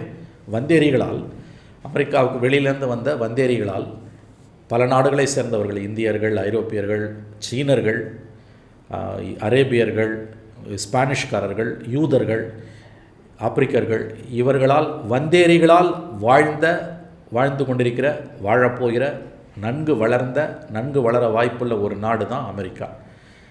இந்த வந்தேரிகள் கொள்கையில் அவர்கள் வந்து கடுமையான நிலைப்பாடுகளை மேற்கொண்டால் அதனுடைய வளர்ச்சி கண்டிப்பாக பாதிக்கப்படும். ஆனால் உள்ளூரில் இருக்கக்கூடிய அதே நேரத்தில் இருக்கக்கூடிய நிலைமை, ஒரு சராசரி வெள்ளை தோல் உள்ளவன் அது தான் நாடுன்னு நினைக்கிறான். ஒரு வெளிநாட்டிலேருந்து வந்து ஒரு கருப்பினத்தவனோ அல்லது வந்து ஒரு ப்ரௌனோ, அவன் ஒரு சீனாக்காரனோ, அவனுக்கு இணையாக சொல்ல முடியாது. அவனோட பல மடங்கு அதிகமாக இருக்கும்போது, 2 மடங்கு அதிகமாக இருக்கும்போது அவனுக்கான அந்த போட்டி, பொறாமல், அந்த கோபம் என்கிறது வருகிறது. அதுதான் ரிப்பப்ளிக்கன் ஓட் பேங்க். அந்த ஓட் பேங்கை தான் ட்ரம்ப் வந்து இன்றைக்கி அடிக்கிறார். இன்னொன்று, உலகம் பூரா இன்றைக்கி நீங்கள் பார்த்தீங்கன்னா வந்து வலதுசாரிகள் தான் வந்துக்கிட்டே இருக்காங்க. நீங்கள் சொன்ன அர்ஜென்டினாவில் ஆகட்டும், ஹங்கேரியிலே ஆகட்டும், ஃப்ரான்ஸ்லேயே ஆகட்டும், ஆல்ரெடி இருக்கிற இந்தியாவில் ஆகட்டும், இந்த சிச்சுவேஷன் வந்து அமெரிக்காலையும் எதிரொலிக்கின்ற காரணத்தால் இது எப்படின்னு கேட்டிங்கன்னா, ஒன்ஸ் பவரில் வந்து உக்காந்த பிறகு தெரிவிக்கப்பட்டிருக்கிற இந்த அச்சங்கள் எல்லாம் அப்படியே நடக்கும்னு நம்ம சொல்ல முடியாது. இது வந்து ஓவர் எஸ்டிமேஷனாக கூட இருக்கலாம், மறுக்கலை நான். அதை வந்து டூம்ஸ்டே தியரிஸ்னுவாங்க. பட் ஓரளவாவது டேஞ்சர் இருக்கும். இப்போ இந்த 3 வருஷம், இந்த 3.5 வருஷத்தில் 3 இயர்ஸில் வந்து இவரோட இப்போ பைடன் பீரியடில் இருக்கக்கூடிய சம் சார்ட் ஆஃப் ஒரு, இப்போ நமக்கு உங்களுக்கு நினைவு இருக்கும், பைடன் ஜெயிச்சப்போ இந்தியாவிலலாம் அதை கொண்டாடினாங்க, ஞாபகம் இருக்கா? நினைவு இருக்குன்னு நினைக்கிறேன். ட்ரம்ப் தோத்தப்போ இந்தியாவுக்குள்ளேயும் அது வந்து ஏதோ ஒரு ரிலீஃப் கிடச்ச மாதிரி இருந்தது. உங்களுக்கு நினைவு இருக்குமான்னு எனக்கு தெரியல. அது எதனால் வருது அந்த ஃபீலிங்கு? ஏன்னா நீங்கள் மோடியோடையும் அதை ஈக்குவேட் பண்ணுற, நீங்கள் ட்ரம்ப் தோத்தப்போ அது ஏதோ வளரும் நாடுகளுக்கெல்லாம் பெரிய ஒரு ரிலீஃப் மாதிரி பார்க்கப்பட்டது. ஆனால் இங்கே மறுபடியும் ரிவர்ஸ் ஆகுதில்ல. அவரால் இப்போ ட்ரம்ப் வந்தால் என்னெல்லாம் நடக்கும்னு ஒரு டூம்ஸ்டே தியரிஸ் வருதோ அது எல்லாமே நடக்காமல் போகலாம். ஆனால் சிலதாவது நடக்கும். அந்த நடக்கிறது அல்லது நடக்க போகிறதுலேருந்து நீங்கள் மீண்டு எழுந்து திரும்ப போகக்கூடிய அந்த இன்டர்கனம் பீரியடில் அவர் எவ்வளோ டேமேஜ் பண்ணுறாருன்றது தான் முக்கியம். ஆனால் இப்போ ட்ரம்ப் அப்படி பெருசாக தவறாக என்ன சொல்லிட்டார் அப்படின்றது பாலிசி வைஸ் எனக்கு பெருசாக புரியல. ஏன்னா இப்போ நீங்கள் சொன்னது போல் இல்லீகல் இமிக்ரெண்ட்ஸாக நான் டிபோர்ட் பண்ணுவேன்னு சொல்லியிருக்காரு. ஸோ அவங்கள திரும்ப அனுப்பி வச்சிருவேன் அப்படின்ற ஒரு விஷயத்தை அவர் சொல்கிறார். இதில் என்ன தப்பு இருக்குன்னு எனக்கு கேட்க தோணுது. இல்லீகல் இமிக்ரெண்ட்ஸ்னு நம்ம சொல்கிறோம், இல்லீகலாக ஒரு நாட்டுக்குள்ளே போகிறது தப்பு தான். அப்போ ட்ரம்ப் கரெக்டான வேலையை தானே பண்ணுறாரு. இல்லீகல் இமிக்ரெண்ட்ஸ் அங்கே உள்ளே வராமல் இருக்கிறதுக்கு நான் செவுரு கட்டுறேன்றாரு. இல்லீகல் இமிக்ரெண்ட்ஸ் ஏன் உள்ளே வரணும்? இப்போ ஒரு நாடு, அமெரிக்கான்னு ஒரு நாடு இருக்குது, எனக்கு வருஷம் ஒரு 1,00,000 இமிக்ரெண்ட்ஸ் வேணும்னு வச்சுப்போம். அவங்களுக்கு நானே பர்மிஷன் கொடுக்குறேன், நான் லீகலான டோரை திறந்து விடுறேன், அவங்க உள்ளே வரட்டும். அதை தாண்டி இல்லீகலாக உள்ளே வராங்கன்னா அது தடுக்க வேண்டியது ஒரு கவர்மெண்ட்டோட வேலை தானே. அதில் என்ன தப்பு இருக்குது? இல்லை, அது அப்படி குறுகிய பார்வையில் பார்க்க வேணாம். அது வந்து it's a land of opportunity. அதை வந்து நீங்கள் எப்படி தடுக்கிறீங்கன்றதை பொறுத்தது. சரி, Trump is definitely a danger. ஏன்னா இது வரைக்கும் அந்த டேஞ்சர் இது எப்படி இருக்குது இந்த ஆர்குமெண்ட்டுன்னு கேட்டிங்கன்னா, மார்கரெட் தாட்சர் 1970களின் இறுதியில், ஐ திங்க் 78, 79ல் நியூக்ளியர் ஆர்ம்ஸ் பற்றி அப்போ பெரிய டிபேட் போயிட்டு இருந்தது. ரஷ்யா, அன்றைய சோவியத் யூனியனுக்கும் அமெரிக்காவுக்கும் எந்த நேரமும் ஒரு ப்ரெஸ் ஆஃப் அ பட்டனில் நியூக்ளியர் வரக்கூடிய ஒரு சூழல். அப்போ மார்கரெட் தாட்சரோட ரொம்ப ஃபேமஸான வேர்ட்ஸ் என்னென்னா வந்து, contrary to the fear expressed in several quarters these days that nuclear arms are a threat to mankind, it is actually a good thing which works as a deterrent and prevents a full-fledged war. Nuclear arms வந்து ஒரு full-fledged வார் வராமல் டிட்ரண்ட்டாக இருக்குதுன்னு Margaret Thatcher சொன்னாங்க. Which is and dangerous concept. ஏன்னா நல்லா ஞாபகம் வச்சுக்கோங்க Gabriel, second world வாரில் அமெரிக்கன்ஸ் அந்த பாம்பு போட்டான் இல்லையா 45ல் ஹிரோஷிமா நாகசாகி, லிட்டில் பாய்ன்றது. அதுலேருந்து இந்த கிட்டத்தட்ட 75 ஆண்டுகள் பார்த்திங்கன்னா 75 இயர்ஸ், ஆல்மோஸ்ட் 75 இயர்ஸில் 55 ஒரு 25 நியர்லி 75 இயர்ஸில் இந்த உலகம் வந்து ஒரு நியூக்ளியர் கேட்டாஸ்ட்ரஃபியை சந்திக்காமல் இருக்குன்னா அது அரசாங்கங்களோட பொறுப்பு ஒரு பக்கம்னா, இன்னொரு பக்கம் பை லக்கு தான். அது பை லக்கு தான் வந்து நியூக்ளியர் கேட்டாஸ்ட்ரஃபி வராமல் இருக்குது. இதை வந்து அரசாங்கங்களோட சாதனையாவோ அல்லது மார்கரெட் தாட்சர் சொன்ன மாதிரி வந்து த எக்ஸிஸ்டன்ஸ் ஆஃப், அந்த அம்மா என்ன சொன்னாங்க, the existence of nuclear weapons are working as a deterrent for full fledged வார்ஸ்னாங்க. ஏன்னா வார் வந்ததுனாலே இன்றைக்கி எந்த வாருமே இன்றைக்கி நியூக்ளியர் வார வாய்ப்பு இருக்குது. உங்களுக்கு தெரியும், நியூக்ளியர் பாம்பை கொண்டு போய் போட்டு தான் ஒரு நியூக்ளியர் வாரை ஸ்டார்ட் பண்ணணும்னு அவசியம் இல்லை. Any conventional war can become a nuclear வார், உங்களுக்கு தெரியும். ஏன்னா நியூக்ளியர் பவர் பிளான்ட்ஸ் இருக்குது. ஒரு கன்வென்ஷனல் பாம்பை ஏரோப்ளைனில் போய் நீங்கள் ஒரு கன்வென்ஷனல் பாம்பை ஒரு நியூக்ளியர் பிளான்ட்டில் போட்டிங்க, கல்பாக்கத்தில் போடுறீங்க, கூடங்குளத்தில் போடுறீங்க, தாராப்பூரில் போடுறீங்கன்னு வச்சுக்கோங்க, என்ன ஆகும்? அதுக்கு நியூக்ளியர் வெப்பனை போடணும்னு அவசியம் இல்லை. Any conventional war can become a nuclear war. So இதை வச்சு தான் அந்த அம்மா என்ன சொன்னாங்க, Margaret Thatcher, it works as a டிட்ரண்ட்டுனாங்க, which is absolutely dangerous concept. ஏன்னா இந்த 75 ஆண்டுகளாக nuclear catastrophe, nuclear flash point வராமல் இருக்கிறதுக்கு காரணம் ஒன்று, கவர்மெண்ட்ஸ்லாம் உஷாராக இருக்காங்க, ரெண்டாவது பை ஷியர் லக். அவ்வளோ தூரம் ப்ரொலிஃபரேஷன் இன்றைக்கி ஆகி போயிடுச்சு. அந்த பேக்ரவுண்டிலேருந்து தான் நம்ம வந்து இந்த விஷயங்களை பார்க்கணும். இது வந்து நீங்கள் இப்போ இந்த பெர்ட்ராண்ட் ரசலோட ஃபேமஸ் புக்கு ப்ளூ அட்டைப்படம் போட்டது எனக்கு எல்லாம் ஞாபகம் இருக்குது. ஹேஸ் மேன்கைண்ட் அ ஃபியூச்சர்னு 1950s எழுதின புக். நியூக்ளியர் ப்ரொலிஃபரேஷனு போட்டுக்கிட்டு ஆர்ம்ஸ் ரேஸ் நடந்தது இல்லையா, செகண்ட் வேர்ல்டு வார் பிறகு ஆர்ம்ஸ் ரேஸ் சோவியத் யூனியனும் அமெரிக்காவும் பண்ணிகிட்டு இருக்கும்போது அப்போ எழுதின அந்த புக் ஹேஸ் மேன்கைண்ட் அ ஃபியூச்சர்னு ஒரு ஃபென்டாஸ்டிக் புக். என்ன நடக்கும் நியூக்ளியர் வார் வந்ததுனான்றது வந்து குறைஞ்சபட்ச அந்த பற்றின புரிதல் உள்ளவனுக்கு தான் தெரியும். அந்த மாதிரி ட்ரம்ப்போட பாலிசிஸ் எல்லாமே பெரிய அளவில் கேட்டாஸ்ட்ரஃபி வராமல் இருந்ததுக்கு காரணம் வந்து ஒன்று பை லக்கு, இன்னொன்று வந்து அமெரிக்கன் எஸ்டாப்ளிஷ்மெண்ட்டுக்குள்ளேயும் வெளியிலையும் இருந்த சிலருடைய சமயோசிதமான நடவடிக்கைகள். அப்படி தான் நீங்கள் பார்க்கணும். அதனால் அந்த மாதிரி யாரையுமே த்ரெட் பண்ணலையே, எந்த நாடையுமே த்ரெட்டன் பண்ண மாதிரி ஐ வில் ஃபினிஷ் ஆஃப்லாம் சொல்லியிருக்காருங்க அவர். I will finish off with press of பட்டன்லாம் பேசியிருக்காரு. Trump is a threat to human கைண்டுங்க, தயவு செஞ்சு அதை மறந்துடாதீங்க. அவர் உள்ளுக்குள்ள பாலிசிஸ் எல்லாம் நீங்கள் பார்த்தீங்கன்னா அஃப்கோர்ஸ் அவர் பேசுகிறதுல பாதியை செய்ய முடியாதுன்றது வேறு. ஆனால் மிச்சம் இருக்க பாதியில் ஒரு கால்வாசியை செஞ்சால் கூட இட்ஸ் டேஞ்சரஸ். இன்னொன்று ஃபஸ்ட் டேர்ம் மாதிரி செகண்ட் டேர்ம் இருக்காது. யூல் பி சூப்பர் ட்ரம்ப்ன்றாங்க செகண்ட் டேர்மில் வித் அ வெஞ்சன்ஸ். அதுதான் சொல்கிறாங்க. அது ஒரு நல்ல பாயிண்ட். அவங்க அந்த கொஸ்டின் வருதுங்க, டெஃபினட்டாக பழி வாங்கக்கூடிய அந்த கேரக்டர். அதுதான் அந்த பாயிண்ட் தான் அவங்க சொல்கிறாங்க. அந்த பாயிண்ட் தான் அவங்க சொல்கிறாங்க. எக்கானமிஸ்ட் அவன் என்ன எழுதுறான், Trumpian resentment would be challenged into concrete violence. Trumpian ரெசன்ட்மெண்ட்னா புரியுது இல்லையா, ட்ரம்ப்புக்கு இன்றைக்கி இருக்கக்கூடிய அந்த கோபம், பழிவாங்க உணர்ச்சி, Trumpian resentment would be channeled, sorry not challenged, channeled into a concrete, will be concrete violence, concrete vengeance. Trumpian resentment would be channeled into concrete vengeance. இன்னொரு பாயிண்ட் அவங்க ரொம்ப முக்கியமாக சொன்னது, அதாவது வந்து ஃபினான்ஷியல் வாஷிங்டன் போஸ்டோட policy, a second term for Trump will be a time of retribution. retribution தெரியும் இல்லையா, திரும்ப அடிக்கிறது. ஏன்னா it's not an ordinary character. அவரோட அந்த 4 ஆண்டுகள் நீங்கள் அவர் பேசினதில் பலது செய்யலைன்றதை வச்சு நீங்கள் சொல்கிறீங்க, ஆனால் அவர் என்ன பேசினாருன்றது முக்கியம். அதெல்லாம் நடக்காமல் போனதுக்கு காரணம் வந்து பை ஷியர் லக்கு தான். இல்லை இப்போ ஒரு விஷயம் என்னென்னா, இப்போ ரெட்ரிபியூஷன் சொல்கிறாருல்ல, எனக்கு என்னமோ ட்ரம்ப்பை என்ன மாதிரி டார்கெட் பண்ணியிருக்காங்கன்னு உங்களுக்கு தெரியும். எந்த யூஎஸ் பிரசிடெண்ட்டையும் ட்ரம்ப்பை டார்கெட் பண்ண மாதிரி மீடியா டார்கெட் பண்ணல. கம்ப்ளீட்டாக ட்ரம்ப்பை ஹியூமிலியேட் பண்ணியிருக்காங்க. அதை மீறி அவர் ஜெயிக்கிறார், அது செகண்டரி. ரெண்டாவது இப்போ அவர் லீகலாக என்னென்ன பிரச்சனைகள் ஃபேஸ் பண்ணார், ஏறக்குறைய ரெண்டு இண்டக்ட்மெண்ட்டு, 2 அது பேர் என்ன, அனதர் பொசிஷன் இல்லை, 2 தடவை வந்து அவர் கண்டனத்திற்குள்ளாக இருக்கார். ஆனால் செனட்டால் வந்து விடுவிக்கப்பட்டிருக்காரு. ரைட், அவர் இம்பீச்மெண்ட் 2 times இம்பீச்மெண்ட், அவர் ஜெயிலுக்கு போட்டுருவாங்கன்ற மாதிரிலாம் ஒரு டைமில் வந்து பேசப்பட்டது. பட் அதெல்லாம் தாண்டி இன்றைக்கி அவர் வந்து இன்னும் ஸ்டாண்ட் பண்ணுறாரு. ஸோ கண்டிப்பாக இப்போ ட்ரம்ப் இப்போ அவர் மனசில் இதான் போய்கிட்டு இருக்கும், நான் மட்டும் பவருக்கு வந்தால் நான் என்ன பண்ணுறேன், அதுதான் சொல்கிறேன். அதுதான் அதாவது இந்த ஹிஸ்ட்ரியிலே வந்து 2 தடவை இம்பீச்மெண்ட்டும் 2 தடவை இண்டக்ட்மெண்ட்டும் ஆன ஒரே பிரசிடென்ட்ன்றாங்க.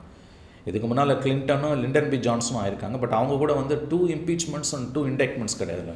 2லேருந்து அவர் எப்படி தப்பிச்சார், ஜெயிலுக்கு போகாமல் தப்பிச்சாருன்னா செனட் ஓவர் ரூல் பண்ணியிருக்கு அவங்க சிஸ்டத்தில். அது இப்படிப்பட்ட ஒரு மனிதர் வந்து இன்னொரு பாயிண்ட் வந்து சயின்டிஸ்ட் என்ன சொல்கிறாங்கன்னு நீங்கள் பார்த்தீங்கன்னா வந்து கார்டியனோட இதில் வந்து ரொம்ப முக்கியமான விஷயம், we are getting close to the points of no return on climate change and for years of Trump and the second term for Trump would be a disaster for planet.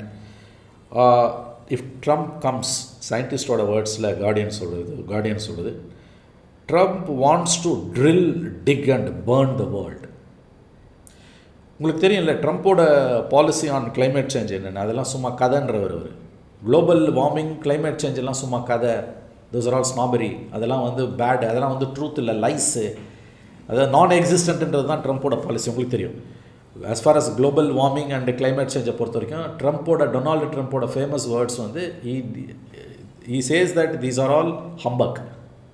கேள்விப்பட்டிருப்பீங்க நீங்கள். அதாவது strongly refuses to believe that there exists a concept called climate change and global warming. Scientists என்ன warn பண்ணுறான், இப்படிப்பட்ட ஒரு மனுஷனுக்கு நீ second term கொடுத்தீங்கன்னா that will be a disaster for planet because Donald Trump wants to drill, dig and burn. இப்போ எனக்கு என்ன கேள்வினா, இப்போ அந்த நாட்டில் இருக்கக்கூடிய பொலிட்டிக்கல் கிளாஸுக்கு ட்ரம்ப்பை பிடிக்கல, ட்ரம்ப்பை எப்படியாவது காலி பண்ணணும்னு ட்ரை பண்ணுறாங்க. பட் அதை தாண்டி அவர் நிற்கிறார். மீடியாவுக்கு சுத்தமாக பிடிக்கல, மீடியாவுக்கு நிற்கிறார். ஏன்னா மீடியா ஏதோ ஒரு வகையில் பொலிட்டிக்கல் கிளாஸால் கண்ட்ரோல் பண்ணக்கூடிய ஒரு குரூப், படக்கூடிய ஒரு குரூப் தான். நான் சொல்கிறது மெயின் ஸ்ட்ரீம் ஜென்ரல் மீடியா. ஆனால் இப்போ ட்ரம்ப் அதை தாண்டி நிற்கிறாருன்னா மக்களுக்கு ட்ரம்ப்பை பிடிச்சிருக்கு. அதனால தான் இப்போ அவர் பெர்ஃபார்ம் பண்ணிட்டு இருக்காரு. ஸோ மக்கள் ஏன் ட்ரம்ப்பை இவ்வளோ சப்போர்ட் பண்ணுறாங்க? மக்கள் வந்து அந்த ஒயிட் சுப்ரமசி இருக்கு இல்லையா, அந்த வந்து இது ஒரு நல்ல பாயிண்ட். அப்படி சும்மா சொல்லிட முடியாது சார். ஒபாமாவை சப்போர்ட் பண்ண அதே மக்கள் தானே ட்ரம்ப். இல்லை, நான் என்ன சொல்ல வரேன்னா Gabriel, majority vote bank whites தானே அமெரிக்காவில். ஹிஸ்பானிக்ஸ் இருக்கான், இண்டியன்ஸ் இருக்கான், ஆஃப்ரிக்கன்ஸ் இருக்கான், சைனீஸ் இருக்கான், எல்லோரும் இருந்தாலும், அரப்ஸ் எல்லோரும் இருந்தாங்கனாலும் ஓட் பேங்க் நீங்கள் பார்த்தீங்கன்னா அமெரிக்கன் ஓட் பேங்க் இருக்கு இல்லையா, American population qualified to voting இருக்கு இல்லையா, அது வந்து அந்த ஓட் பேங்க் வந்து majority of them are whites obviously இல்லையா. உங்களுக்கு அந்த ஒயிட்ஸ் வந்து இது நல்ல பாயிண்ட் நீங்கள் ஹெல்ப் பண்ண, அந்த ஒயிட்ஸ் வந்து a section or a sizable section thinks that their chances are robbed by these migrants. வந்தேரிகளால் தங்களுடைய வாய்ப்புகள் போகிறது என்று அமெரிக்க வாக்காளர்களில் பெரும்பான்மையினராக இருக்கக்கூடிய வெள்ளையர்களில் கணிசமான பகுதியினர் நம்புகிறார்கள். அவனோட வெல்த்ன்றது வந்து வந்தேரிகளோட வெல்த்தை விட கம்மியாக இருக்குது. கணிசமான வெள்ளையர்களோட வெல்த், சூப்பர் ரிச் அங்கே அதிகம். பட் நல்லா கவனிக்கணும் நீங்கள், சூப்பர் ரிச் வந்து அங்கே அதிகம். ஆனால் ஓட்டர்ஸில் கணிசமானவர்கள், மெஜாரிட்டி ஆஃப் தம் ஒயிட்ஸ் வந்து அவ்வளோ தூரம் வந்து வெல்த்தி பீப்புள் கிடையாது. அவன் கண்ணு முன்னால் வந்து ஒயிட் சூப்பர் ரிச்சாக இருக்கிறது கண்ணை உறுத்தாது. வேறஸ் ஒரு இந்தியனோ, ஒரு ஆஃப்ரிக்கனோ, ஒரு ஹிஸ்பானிக்கோ, ஒரு அரபோ, ஒரு இரேனியனோ, ஒரு ஆஃப்ரிக்கனோ இருக்கிறது அவன் கண்ணை உறுத்தும். அந்த ஓட் பேங்க்கு தான் ட்ரம்ப் ஆதரிக்குது, which is majority among the whites. நீங்கள் கேட்குற கேள்விக்கான பதில், at the end of the day politicians அவரை எதிர்க்கிறாங்க, பொலிட்டிக்கல் கிளாஸ் எதிர்க்குது, அமெரிக்கன் சிஸ்டம் அவரை விரும்பலை, மீடியா கம்ப்ளீட்டாக அவருக்கு எதிராக நிற்குது. Maybe whatever maybe the combination of media and since majority of the mainstream media controlled by their political bosses who have their own political whims and ஃபேன்சஸ்னு இருந்தாலும் கூட media மோடியை இவரை ட்ரம்ப்பை எதிர்க்குது. பட் பப்ளிக் ஏன் விரும்புகிறாங்கன்னு கேட்கும்போது, who are this public? அவங்க வந்து majority vote bank வந்து ஒயிட்ஸில் மெஜாரிட்டியாக இருக்கவன் not that much affluent as it on par with the migrants who are settled there or residing and earning there like Indians or Iranians or Chinese or Hispanics or Africans, whatever they. So அந்த vote bank naturally support பண்ண தான் செய்யும். இப்போ இங்கே வந்து நம்ம ஊரில் வந்து வந்தேரிகளால் மேலே போகுதுன்னும் போது சில பேர் ஓட்டு போடலையா, அந்த கதை தான் அது. வந்து அது ரொம்ப ஸ்டார்க் கான்ட்ராஸ்ட் அங்கே இருக்குது. ஏன்னா at the end of the day is elected by people. நீங்கள் சொல்ல பாயிண்ட்டை நான் ஒத்துக்கிறேன். அவன் வானத்துலேருந்து குதிக்கலை, இப்போ மேனிப்புலேஷன் பண்ணலை, எலெக்ஷனை பெரிய அளவுலலாம் வந்து மேனிப்புலேட் பண்ணலை. மக்கள் தான் ட்ரம்ப்புக்கு ஓட்டு போடுறாங்க. இப்போ மக்கள் ஓட்டு போடுற ஒரே காரணத்தால் 200 ஆண்டுகளாக இருக்கக்கூடிய அமெரிக்கன் டெமோக்ரஸியோட பேசிக் ஸ்ட்ரக்சர்ஸ் டிஸ்டர்ப் ஆகிறது நல்லதா? அது வந்து வேர்ல்டு பீஸுக்கு என்ன பாதிப்பை ஏற்படுத்தும்? ஏன்னா நீங்கள் சொன்னது லாஸ்ட் டேர்மில் அவர் இருந்தப்போ பெரிய வார்லாம் நடக்கலைன்றீங்க நீங்கள். தப்பு. அதாவது வந்து லிமிட்டட் வார்ஸ்லாம் நடந்துக்கிட்டு தான் இருந்தது. எல்லா யூஎஸ் பிரசிடெண்ட்டுமே வார் இல்லாமல் தான் வந்து இருந்தது. எனக்கு தெரிஞ்சு ரொம்ப கம்மி. ஏன்னா அந்த இண்டஸ்ட்ரி இல்லை இந்த மாதிரி பெரிய மேஜர் வாரில் இறங்கல. அந்த 4 இயர்ஸ் இறங்கலை. இப்போ பில்லியன்ஸ் ஆஃப் டாலர்ஸ் எல்லா சைட்லையும் ஸ்பெண்ட் பண்ணிட்டு அது வந்து ட்ரம்ப் தனக்கு வைக்கக்கூடிய ஒரு ஆர்குமெண்ட் இல்லையா. நான் என்னோட பிரசிடென்சியில் பெரிய அளவில் வார் நடக்கலைன்றது ட்ரம்ப் வைக்கக்கூடிய ஒரு ஆர்குமெண்ட்.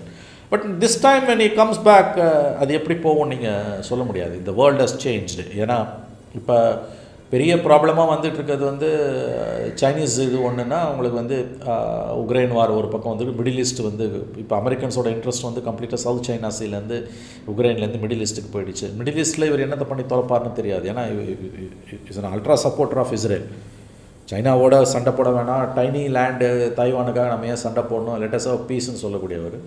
உக்ரைனோட வார் வேணாம், லெட்டஸ் வித்ரான்னு சொல்லக்கூடிய அதே ட்ரம்ப் வந்து மிடில் ஈஸ்ட்டில் சும்மா இருக்க மாட்டார். But this man is extremely unpredictable. உங்களுக்கு நினைவு இருக்கும் 2 மாதத்துக்கு முன்னால் இந்த அக்டோபர் 7th இன்சிடெண்ட்டுக்கு முன்னால் he said Hezbollah they are smart people. ஒரு ஒப்பீனியன் கொடுத்தான் ட்ரம்ப். ஹிஸ்புல்லா தெரியும் இல்லையா, லெபனானில் இருக்கக்கூடிய Iranian based militia. There are constant threat to Israel. ஹிஸ்புல்லாவை பற்றி ட்ரம்ப் சொன்னது அதாவது வந்து பெரிய அளவில் வந்து it shook the opinion makers, அதிர்வலைகளை ஏற்படுத்துச்சு. Israel has condemned the opinion. Hezbollah are a smart people. நான் யார் ட்ரம்ப்பு. இது contrary to the prevailing American strategy for long time. ஏன்னா they are considering Iranians as the number 1 enemy and Hezbollahs are completely backed by the Iranians. In fact அமாஸோட கூட வந்து அவங்க பேசுகிறாங்க, ஹிஸ்புல்லாஸோட US பேசுகிறதே கிடையாது. அப்படி இருக்கும்போது former president and person who is likely to be the next president when he says that Hezbollah are smart பீப்புள்னு ஒரு வார்த்தையை சொன்னான். தே ஆர் வெரி ஸ்மார்ட் பீப்புளாக ஒன்றும் பெரிய அளவில் வந்து கண்டனங்கள் எழுந்தது இஸ்ரேலேருந்து. So this man is unpredictable, extremely unpredictable. First டென்யூரில் ட்ரம்ப்போட பீரியடில் பெரிய அளவில் இன்டர்நேஷ்னல் லெவலில் வந்து பிக் பட்ஜெட் வார்ஸுக்கு யூஎஸ் போகாமல் இருந்தது என்பதை மட்டும் வைத்து ட்ரம்ப்போட செகண்ட் டேர்மை நீங்கள் எடை போட முடியாது. All the indications are that is a man with extreme disturbed mind and full of retribution in his mind. பழிவாங்கக்கூடிய அந்த உணர்ச்சி என்பது மிக அதிகமாக உள்ள ஒரு மனிதராகத்தான் அவர் பார்க்கப்படுகிறார். இந்த இன்டர்நேஷ்னல் மீடியா எழுதுறதை நீங்கள் முழுவதும் ஒதுக்கி தள்ளிட முடியாது. ஃபுல்லாக நீங்கள் ஏற்றுக்க வேணாம். But you cannot completely ignore the prevailing opinion among the level-headed people in America and across all sections of American public opinion is second term for Trump. There is a good chances of his becoming president again. அது வந்து அமெரிக்காவுக்கும் உலக அமைதிக்கும் பேராபத்தை கொண்டு வரும் என்று ஒரு அச்சம் நிலவுகிறது. இது ஒதுக்கி தள்ள முடியாத ஒரு அச்சம் என்று தான் நாம் பார்க்க வேண்டும். எப்படி பார்த்தாலும் 2024 இப்போ நம்ம 24 பற்றி ஒரு ப்ரொக்னாசிஸ், ஒரு ப்ரெடிக்ஷன் கொடுக்குறோம். எவ்ரி இயர் நம்ம இந்த மாதிரி கொடுப்போம். அப்படி கொடுக்குறோன்னா 24 biggest danger are you can call it, உங்களுக்கு இன்னமும் அதில் அந்த கன்வின்சிங் ஆகலைன்னா அந்த தியரியில் biggest, I think you will understand for one proposition at least. என்னென்னா அது டேஞ்சரா இல்லைன்றதில் ஒரு டிஃப்ரென்ஸ் இருக்கலாம். பட் 24 எலெக்ஷனில் Trump is the main issue. Which ever way it goes, Trump will be the biggest player in 24 elections தான் நீங்கள் ஒப்புக்கொள்வீர்கள் என்று நான் நம்புகிறேன். ஆனால் இப்போ நீங்கள் ஒரு விஷயம் சொன்னீங்க. இப்போ மார்கரெட் தேச்சர் வந்து கொஞ்சம் அக்ரெசிவாக பேசினாங்க, நியூக்ளியர் பாம்ஸ்லாம் யூஸ் பண்ணுன்ற மாதிரி யூஸ் பண்ணணும்னு பேசல கேப்ரியல். அந்த பாயிண்ட் உங்களுக்கு புரிஞ்சது இல்லையா? அட் அ டைம் அதாவது அப்போ வந்து இந்த ஆர்ம்ஸ் ரேஸை பற்றி பெரிய சண்டை ஓடிக்கிட்டு இருந்தது. பிரெஸ்னேவ் பீரியட்லேயும் கார்ட்டர் பீரியட்லேயும். சோவியத் யூனியனுக்கும் அமெரிக்காவுக்கும் லேட் 70s பெரிய அளவில் ஆர்ம்ஸ் ரேஸ் இருந்தது. அதாவது வந்து ப்ரெஸ் ஆஃப் பட்டன் வந்து நியூக்ளியர் கட்டாஸ்ட்ரோஃபி வரலான்ற ஒரு அச்சம் இருந்தது. This is a genuine fear at that time. ஏன்னா காம்படிட்டிவ் ஆர்ம்ஸ் ரேஸ் நடந்துகிட்டு இருந்தது. அந்த கட்டத்தில் வந்து nuclear proliferation was a big issue and arms race was a big issue. அந்த கட்டத்தில் வந்து நியூக்ளியர் ஆர்ம்ஸுக்கு எதிராக பெரிய அளவில் வந்து பீஸ் நெக்ஸ்ன்னு சொல்லக்கூடிய பீஸ் ஆக்டிவிஸ்ட் பேசிகிட்டு இருக்கும் பொழுது, உலகம் பூராவே அது ஒரு பெரிய டிபேட்டாக இருக்கும்பொழுது, மார்கரெட் தாட்சர் சொன்ன famous words which is very very wrong. ஆனால் அது ரொம்ப வித்தியாசமாக ஒரு கட்டத்தில் பட்டது. என்னென்னா, எல்லாரும் பெரிய நியூக்ளியர் ஆர்ம்ஸால் ஆபத்து வருன்றீங்க, நான் சொல்கிறேன், அந்த அம்மா சொல்கிறாங்க நியூக்ளியர் ஆர்ம்ஸால் பெரிய ஆபத்து வருன்றீங்க. But I am saying nuclear arms are actually working as a deterrent for conventional வார்ஸ்னாங்க. எக்ஸாக்ட்லி. இதை நான் என்ன சொல்ல வரேன்னா, இந்த பாலிசி இருக்குல்ல, அமெரிக்கன்ஸோட ட்ரெடிஷ்னலான டிஃபென்ஸ் பாலிசி இதுதான். அவங்களோட விஷயமே என்னென்னா, ஓவர்வெல்ம் தம் வித் வெப்பன்ஸ் அப்படின்ற மாதிரி தான். எப்படின்னா, இப்போ அவன் வந்து ஒரு நியூக்ளியர் பாம் வச்சுருக்கான்னா, நீங்கள் 100 நியூக்ளியர் பாம் வச்சுக்கோங்க. அப்போ அந்த நியூக்ளியர் பாம் அவன் யூஸ் பண்ண மாட்டான். அமெரிக்கன்ஸோட ட்ரெடிஷ்னலான பாலிசி, டிஃபென்ஸ் பாலிசி இதுதான், இந்த லாஸ்ட் ஒரு செகண்ட் வேர்ல்டு வாருக்கு அப்புறம். ஸோ இப்போ எதிரி கையில் இருக்கிறத விட நீங்கள் ஒரு 10 மடங்கு பவர்ஃபுல்லான ஒரு ஆயுதம் வச்சுக்கோங்க நீங்கள், அப்படின்றது தான். ஸோ இப்போ ட்ரம்ப் சில விஷயங்கள் பேசுகிறாரு இல்லையா, அக்ரெசிவாக பேசுகிறாரு. ஸோ அதனால் மேபி ஏதாவது பண்ணுறதுக்கான வாய்ப்பு இருக்குன்னு சொன்னீங்களே, ட்ரம்ப்பை யூஸ் பண்ணுற ஸ்ட்ராட்டஜியும் இதுதான். அவங்கக்கிட்ட ஸ்ட்ராங்கான வார்னிங் கொடுக்கணும். எங்களை மீறி ஏதாவது பண்ணிங்கன்னா நாங்கள் வந்து ஸ்ட்ராங்காக ஏதாவது பண்ணிடுவோம் அப்படின்ற ஒரு மிரட்டல் கொடுக்குறது இருக்கு இல்லையா. ஸோ ரிப்பப்ளிகன்ஸ் இதுக்கு முன்னாடி இதை பண்ணியிருக்காங்க. ரேகன்லாம் கொஞ்சம் அக்ரெசிவான ஒரு லீடர் தான். ஸோ இது ஒரு ட்ரெடிஷ்னலான அமெரிக்கன் பாலிசி. ஸோ இப்போ ட்ரம்ப் இந்த மாதிரி சொல்கிறாருன்னா அவர் உடனே போருக்கு போவார்னு அர்த்தம் இல்லை. அது சில நேரங்களில் போர் வராமல் தடுக்கிறதுக்கும் யூஸ்ஃபுல்லாக இருக்கும். இப்போ புட்டினை வார்ன் பண்ணுறதுனா, புட்டின் நீங்கள் உள்ளே வந்து நீங்கள் யுக்ரைன் அட்டாக் பண்ணிங்கன்னா நாங்கள் ரொம்ப ஸ்ட்ராங்காக ரியாக்ட் பண்ணுவோம் அப்படின்ற ஒரு ஸ்ட்ராங்கான வார்னிங் கொடுக்கும்போது மேபி சில நேரங்களில் அது ஒரு டிட்டரண்ட்டாக இருக்கும். அதுக்காக சொல்ல வரேன். இன்னொன்று இதில் இன்ட்ரெஸ்டிங்காக பார்த்தீங்கன்னா, Putin wants Trump to come பேக்ன்றாங்க. ஏன்னா ட்ரம்ப்போட ஃபஸ்ட் எலெக்ஷன்லேயே புட்டின் பிளேட கிம்மிக்ஸ்னு கேள்விப்பட்டிருக்கீங்களா? மேபி நான் புட்டின் ராங் எக்ஸாம்பிள் யூஸ் பண்ணிக்கலாம், பட் சொல்கிறேன். அதில் புட்டின் வந்து because obviously dictators love each other. ட்ரம்ப்போட எலெக்ஷனில் வந்து ரஷ்யன்ஸோட ரோல் என்னென்னு ஒரு பெரிய தியரி இருக்குது. Of course there may be a conspiracy theory, may be correct, may not be correct, maybe to a certain extent correct. But at the end of the day, the concept and the crux of the matter was Vladimir Putin wants Trump to win in the first term. Second டேர்மில் எப்படி இருக்குன்னு நமக்கு தெரியாது. இல்லை, அதில் எந்த டவுட்டுமே இல்லை sir. இப்போ ட்ரம்ப்போட ஸ்டாண்ட் என்ன, நான் யுக்ரைனுக்கு சப்போர்ட் பண்ண மாட்டேன்றது தான் அவரோட ஸ்டாண்ட். அப்போ புட்டினுக்கு அப்போ அவர் டெஃபினட்டாக இன்வெஸ்ட் பண்ணி முடிஞ்ச அளவுக்கு சப்போர்ட் பண்ண போறாரு அவர் Putin. Putin wants Trump to come back. அதில் இந்த ஆப்வியஸ்லி தட் வாஸ் சர்வாதிகாரிகளுக்கு தான் பிடிக்கும் அவங்களுக்கு வந்து. இன்னொன்று வந்து மிகப்பெரிய ஒரு அமெரிக்கன் சிஸ்டம் அதை எப்படி ஏற்றுக்கும்னு தெரியல. அது ரொம்ப நீங்கள் ஒரு கொஞ்ச நேரத்துக்கு மேலே ஒரு பாயிண்ட் சொன்னீங்க, ஹவு அமெரிக்கன் சிஸ்டம் இல்லை அலவ் இட்னு. என்ன இந்த வந்தேரிகள் பிரச்சனை, இந்த migrants issue, how they contributed to American வெல்த்னு நீங்கள் பார்த்தீங்கன்னா, வந்தேரிகள் இல்லைன்னா அது அவங்க கிடையவே கிடையாது. Interestingly past 10 years or more than that of American foreign policy, fulcrum of American foreign policy is contain China, இல்லையா? அந்த contain China பாலிசியில் I will withdraw from South China Sea, I will withdraw from Taiwan Trump சொல்கிறாரு. அது American system எப்படி allow பண்ணணும்னு தெரியாது. Because Soviet Union collapse, Russians வந்து அமெரிக்கன்ஸ்க்கு ஈக்குவலாக இல்லை after the collapse of Soviet Union. China is 2 generations behind America but still catching up. Futurologists of America இருக்காங்க இல்லையா, உங்களுக்கு தெரியும். ஃபியூச்சராலஜிஸ்ட் அடுத்த 100 years யோசிக்கிறோம். அவங்க வந்து they are treating China as a big threat. இன்றைக்கி 2 generations behind இருக்கலாம், but they are catching up very fast. Chinese are very fast, catching up very fast. Taiwan இஷ்யூவில் ஒருவேளை ஹேண்ட்ஸ் ஆஃப் அப்ரோச்சை, ஹேண்ட் வாஷ் அப்ரோச்சை, it's a tiny land, அவன் எடுத்துகிட்டு போகிறான், எனக்கு after all is a super nuclear power, நான் அவனோட எங்கேயோ இருக்குது சண்டை போகணும் ஒரு பாலிசியை ட்ரம்ப் எடுத்தார்னா அமெரிக்கன் சிஸ்டம் அதை அலோவ் பண்ணுமான்னு கேட்டிங்கன்னா it's a big question, very big question. ஏன்னா தைவானுக்காக அமெரிக்கா எந்த எண்டுக்கும் போக தயாராக இருக்குது, உங்களுக்கு தெரியும்.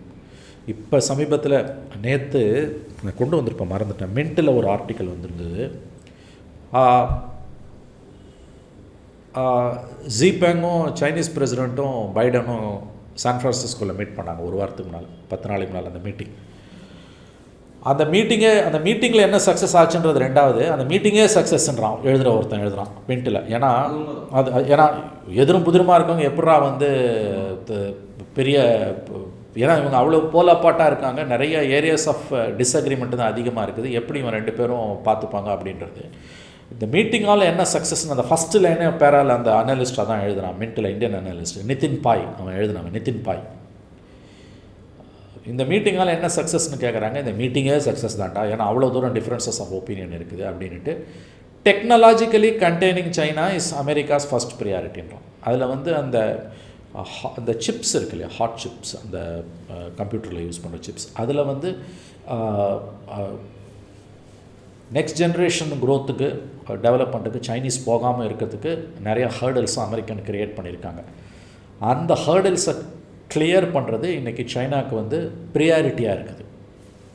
ஐ hope will understand. So Chinese side has climb டவுன்ன்றாங்க. ஆக்சுவலாக சான் ஃப்ரான்சிஸ்கோவில் நடந்த மீட்டிங்கில் 2 பேரும் அமெரிக்காவும் கிளைம் இறங்கி வந்திருக்கான்.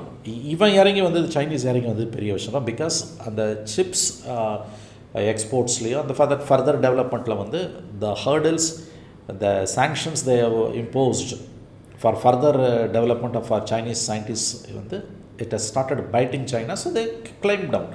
இட்ஸ் ஒன்லி டாக்டிக்கல் மூவ் அப்படின்னு. ஸோ அதே மாதிரி வந்து சூப்பர் கம்ப்யூட்டரில் அடுத்தடுத்த ஸ்டேஜுக்கு போகிறதுலையும் வந்து அவங்க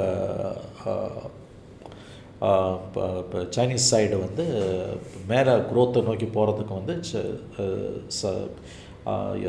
Americans are putting stumbling blocks which are started fighting the Chinese and இறங்கி வந்திருக்கான் சான் ஃப்ரான்சிஸ்கோ அந்த கான்ஃபரன்ஸில். அந்த பிரசிடென்ட் பைடனுக்கும் ஷீக்கும் நடந்த அந்த அந்த அந்த அந்த அந்த மீட்டிங்கில்.